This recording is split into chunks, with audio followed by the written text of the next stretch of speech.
Les papas, ils ont zéro, mais zéro pitié. Story time. Maintenant, dans le quartier, il y avait un couple que tout le monde connaissait. Ma meilleure tantine, j'aimais trop rigoler avec elle et tout, nanana. Je sais pas pour vous, mais moi, la plupart des tontons et tantines qui sont mariés et tout et qui sont autour de moi, ils ont toujours un bord à côté. Genre, les papas, ils ont toujours un bord à côté. Maintenant, ce qui se passe, c'est quoi? C'est qu'il y avait un des couples qui commençait à être un peu distant et tout. Mais on s'est dit, vas-y, c'est rien. Même si a eu le deuxième bureau, on a eu, tu vois, vas-y, on sait comment ça marche.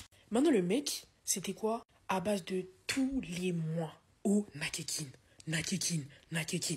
Oh, mais comment tu peux tous les mois de l'année, tu vas à qui manger des affaires? Mais c'est pas possible. Même si on a dit t'as des affaires, là-bas t'as des employés, techniquement c'est tes employés qui vont charger de tes affaires, je sais pas. Bref, le mec il croit que les gens ils ont pas le bras long. Sa femme ici, elle avait aussi de la famille là-bas. Et en fait, ce qu'elle avait fait, c'est qu'elle avait dit à sa famille là-bas, genre dès que son mari il allait à Kin, elle disait à sa famille, soit une de ses cousines ou de ses petites, d'aller surveiller son mari. Maintenant, un jour comme ça, son mari il est parti à Kin. Elle a appelé sa cousine, elle lui a dit ouais, mon mec il arrive et tout, nanana. Comme d'habitude, tu sais ce qu'on fait et tout, comme elle savait exactement où il habitait et tout, c'était trop carré dans l'axe. Un jour comme ça, elle le piste, elle appelle sa soeur ici, ouais, nanana, toi tu sais pas, il est en train de se marier.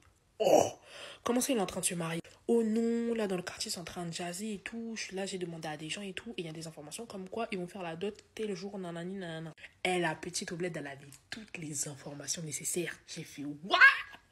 Ah, même FBI, il fait pas ça. Ils se sont préparés. Lui, de ce côté, il était en train de faire ses affaires. Et elle, la tantine, ici, elle a fait comme si elle savait rien du tout. Elle dit, ouais, vas-y, va faire tes affaires. Prends soin de toi. Tamazala nayo. Kende bien. Ozongape bien. Vous connaissez.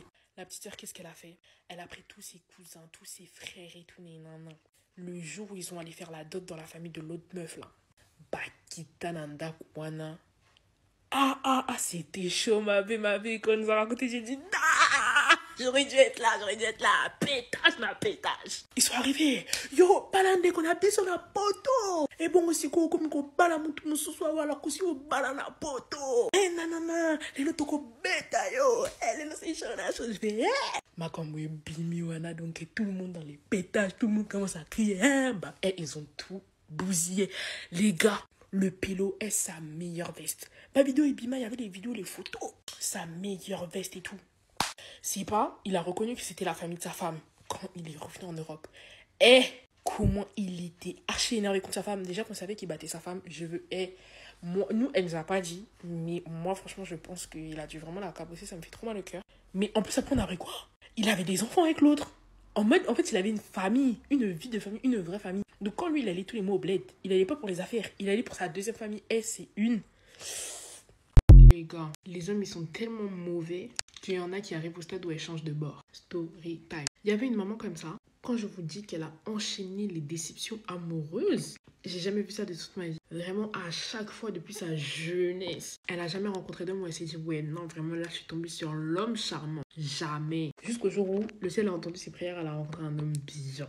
Ça s'était tellement bien passé entre les deux qu'ils sont décidés de se marier. Ils se sont mariés, ils ont acheté une maison ensemble, ils ont commencé à avoir des enfants et tout, vraiment. Là, il s'est dit, ah ouais, non, en fait, je suis choquée, l'amour, ça existe vraiment. C'est plus que mes voisines qui sont en train de vivre leur best life. Moi aussi, je commence à vivre ma best life de amoureuse. Les années sont passées, les enfants, ils ont commencé à grandir. Maintenant, les enfants, ils sont arrivés à l'âge de 7 et 8 ans. 7 et 8 ans, ils étaient deux. C'est pas, elle découvre son mari, il la trompe. Quand elle a découvert que son mari la trompait, elle a commencé à mener une enquête. Elle a fini par dire à son mari, ouais, je sais que tu me trompes, blablabla. Son mari lui a dit, ouais, non, t'inquiète et tout, c'était une aventure qui est passée, mais maintenant c'est toi que j'aime et tout, j'ai arrêté avec cette femme et tout. Jamais je vais détruire ma famille pour elle et tout, je t'aime trop, j'aime trop les enfants, blablabla. Vous savez comment les hommes ils sont? Quand ils veulent vous faire croire que vous êtes vraiment la lune pour eux, gars, non, ils vont t'amadouer jusqu'à toi-même, tu vas être choqué. C'est dire, la tantine, elle s'est dit, bon, vas-y. Il a raison, je lui fais confiance. On est mariés depuis longtemps. En plus, on a des enfants. On a le crédit de la maison sur le dos. Bah. Tiens, c'est pour ça, avant d'acheter une maison avec votre mari, réfléchissez à 2 fois. Vous savez pas. Après tromperie, la chose qu'il a fait rester à la maison, c'est crédit sur le dos. Mais non, putain. Bref. Maintenant, c'est quoi? Le mari lui a bien dit, ouais, non, il n'y a plus de liaison. Du jour au lendemain, des rumeurs qui commencent à circuler dans la petite ville. Vous savez très bien que quand les villes, elles sont petites, vous savez comme les rumeurs, elles fusent à une vitesse à rep. Maintenant, la rumeur est, oh non, le mec, il continue de la tromper, la meuf, c'est elle, blablabla. Wesh, là, elle a pas pu faire l'aveugle. Elle a vu tout ça, elle a mis devant le fait accompli. Son mari lui dit, bon, ok, je te dis la vérité, je te trompe encore, je t'aime plus, je préfère qu'on en arrête là. Et genre, Crary, il a retourné la situation en mode, c'est lui, il veut plus d'elle. En fait, mais non, les hommes, c'est trop. Moi, je suis désolée, les hommes, c'est trop. Les gars, cette histoire, elle a tellement traumatisé la maman en question. Quand je vous dis qu'aujourd'hui, elle s'est mariée avec une femme, ils ont emménagé ensemble, et genre, ça se passe archi bien dans son couple. Carrément,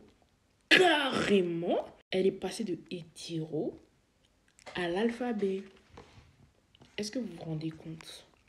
Le pire, c'est que j'aimerais vous mentir, en fait. J'aimerais vous inventer une histoire. Mais gars, c'est vrai. Parce qu'au début, moi, quand j'ai appris l'histoire, j'ai dit, mais non, et tout, c'est faux. Sauf qu'on est proche de cette famille en question. Avec ma soeur, ils avaient fait une fête et tout. Du coup, on y est allé, évidemment. En plus, vous connaissez votre go. Moi, toujours dans les pack plateaux. J'ai dit à ma soeur, non, on va y aller. On va aller. Carrément, on est parti avec des potes à nous. Maintenant, on va vraiment. En mode, oh, les filles, vous allez bien et tout. Mouah, mouah. J'ai pas eu l'occasion de vous présenter ma femme, mais la voici. J'étais comme ça. Hey! À combien de lesbiennes, quoi? À changer bord. Ah! Les gars, non, j'étais trop choquée. Moi, cette histoire, elle m'a traumatisée. Hein. J'ai dit, même si les hommes peuvent être mauvais, jusque-là, ok. Après, je sais qu'il y a beaucoup de personnes dans mon entourage qui disent ça, qui disent que ouais, les hommes, ils sont tellement mauvais qu'elles sont genre à deux doigts de devenir lesbiennes et tout. Mais en tout cas, chacun fait ce qu'il veut. Mais en tout cas, les hommes, pardon, changez. Changez. Au début, quand les gens ils parlaient du phénomène garçon-princesse, moi, je rigolais, je me disais, mais non, c'est n'importe quoi, c'est du blabla, bla bla bla. Jusqu'au jour où j'ai vu. Story time. C'était grave mon crush à l'époque. Quand je vous dis c'était crush plus, et en plus de ça, on discutait. Ça veut dire qu'il y avait possibilité de... Du coup, moi, j'étais trop saucée et tout, mais le temps a fait que malheureusement, la relation, elle n'a pas abouti. Elle a tellement pas abouti qu'un jour, j'ai même appris de la bouche d'une amie qu'ils étaient sortis ensemble. Voilà. Au point où il est carrément sorti avec une pote à moi. Bref. Une ancienne pote d'ailleurs, parce que c'est plus ma copine aujourd'hui, faut pas abuser non plus, s'il vous plaît. Maintenant, c'est quoi? Des fois, je suis très nostalgique et il m'arrive de penser à des personnes du passé, à des situations que j'ai vécues, à des relations que j'ai pu avoir. Là, je racontais une histoire à une pote à moi, je lui disais, ouais, et tout, je me rappelle, j'avais parlé avec ce mec et tout, nanana. Elle me dit, oui, comment ça s'est fini, patati, patata. Montre-moi sa tête. Moi, je lui dis, vas-y et tout. En plus, ça fait longtemps que j'ai pas eu de ses nouvelles, j'ai bien envie de savoir à quoi il ressemble maintenant. Les gars! Non, attendez, asseyez-vous s'il vous plaît. Est-ce qu'on peut s'asseoir? Les gars, je suis allée sur son Instagram. Demandez-moi ce que j'ai vu. Demandez-moi. Quand j'ai vu le Instagram, j'étais tellement choquée. Je suis restée bloquée devant les photos. J'ai tout scruté. Toutes ces stories à la une, toutes ces photos. Les gars, en vrai, je sais pas s'il est devenu gay, mais à base de photos archi efféminé. En mode, il se make-up. Mais pas les make-up en mode, je sais qu'il y a des mecs en mode, ils se mettent juste de l'anti-cerne et tout. Non. Bah, fard à joues, bah, highlighter, bah, faux cils, comme moi, j'ai mes maquilles qui se mettent pareil. Maintenant, les photos, faut voir. Vous voyez les photos aguicheuses en mode, tu veux montrer que t'as du popotin et tout. Mais s'il vous plaît, imaginez le choc que j'ai ressenti en voyant le Instagram en fait. Je sais pas si vous vous rendez compte. On parlait, le bout il était hétéro. Il est sorti avec ma pote, t'es sorti avec une meuf. C'est-à-dire qu'à la base, des bases, t'étais censé être hétéro. Maintenant, est-ce qu'on peut m'expliquer ce qui s'est passé entre temps? Est-ce qu'on peut me dire ce qui s'est passé entre temps? Je suis pas homophobe, mon meilleur pote est gay. Commencez pas. Évidemment, ça va prendre au second degré, mais je suis pas homophobe. Mais dans le mood, j'étais choquée. Tout le monde parlait, moi je me voyais déjà mariés en train de monter la mairie avec toi. Lélo comme il a bord, wana. Oh, papa, bah ça l'a beauté, papa. Oh, les gars, franchement, si je pouvais carrément, je mettrais les photos, mais je peux pas parce que c'est pas mon compte et tout, et il est même pas censé savoir que je suis allée le stalker. Mais dinguerie, carrément, j'aurais préféré ne jamais le stalker pour vous dire. J'aurais préféré rester dans l'ignorance et ne pas savoir ce qu'il devenait. Parce que savoir qu'il est passé de l'autre côté. Pour vous, il est passé de l'autre côté ou pas? Parce que je sais pas, wesh. Ces photos, elles sont trop explicites, gars. Coucou, je me suis fait virer d'un manège au parc Astérix parce que... Je peux vous raconter ce qui m'est arrivé à moi ou... Les gros, on souffre. Story time. Je suis allée à Astérix avec une copine à moi. Et à l'époque, j'étais grave une tafiole. Ça veut dire qu'il y avait grave des attractions que j'avais pas faites. Et la seule que je voulais trop faire, c'était les espèces de balançoires. Même il y a ça des fois dans les foires que les gitans ils font et tout. Maintenant, on arrive, c'est à notre tour et tout. Maintenant, il faut chercher une place dans laquelle s'asseoir. Maintenant, moi, je trouve une place et tout. Tout le monde s'assoit. Moi, je commence à essayer de rentrer, ça rentre pas. Je me dis, ah, mais c'est étrange parce que ça m'était jamais arrivé. Et en plus, c'était à l'époque, c'était genre il y a 2 ans. Et genre, j'étais beaucoup plus fine que maintenant. J'étais grosse, mais beaucoup plus fine que maintenant. Donc, dites, vous voyez la différence. Parce que voilà. Et là, les gens qui gèrent l'attraction, ils arrivent et tout. Carrément, je suis choquée. Ils viennent et tout, ils disent, oui, madame, c'est quoi le problème et tout. Non. Je dis, oui, j'arrive pas à bien rentrer et tout. Ils commencent à me tenir le siège pour que j'essaye de rentrer mon gros popotin. Les gars, je suis jamais rentrée dedans. Je suis pas rentrée dedans. Et le mec, il me fait, ah bon, bah vu que vous passez pas, essayez peut-être un autre fauteuil. Il y a des fauteuils qui sont plus gros que celui-ci. Et à l'époque, j'avais pas confiance en moi comme j'ai confiance en moi aujourd'hui. Et en plus, dans cette attraction-là, genre, on pouvait être à 30 et tout, on est plein.